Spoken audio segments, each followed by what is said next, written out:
Edward Snowden was born in Elizabeth City, North Carolina, June 21, 1983. His mother worked as a chief deputy clerk for Administration and Information Technology for a federal court in Baltimore.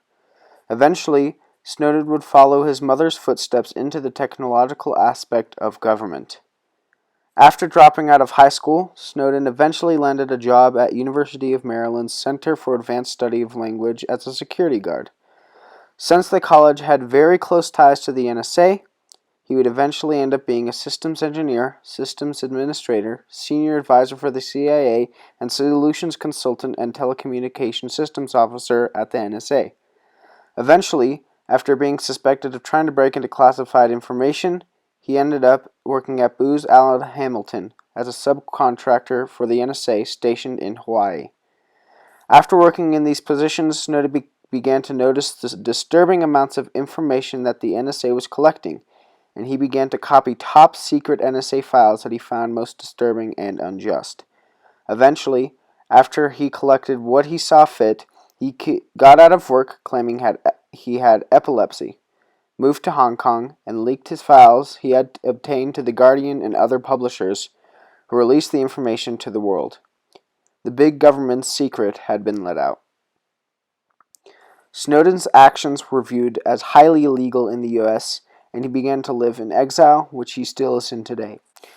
He is always at risk for what he has done. However, Snowden states that, "I'm willing to sacrifice my former life because I can't, in good conscience, allow the U.S. government to destroy privacy, internet freedom, and basic liberties for people around the world with this massive surveillance machine they're secretly building."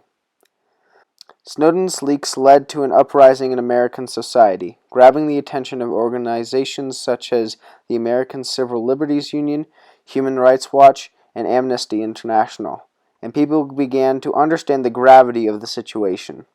In 2016, these organizations released a campaign for the president to pardon Snowden, as he is viewed as a hero for exposing the unlawful surveillance of the NSA.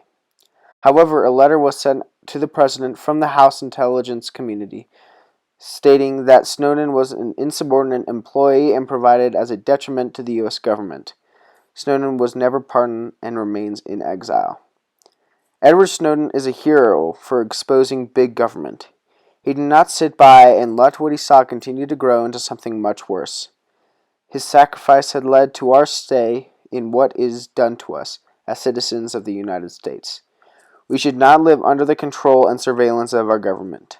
Without Snowden, our government would have ended up taking complete control over our lives, which are so invested in technology, being unlawfully and unjustly watched.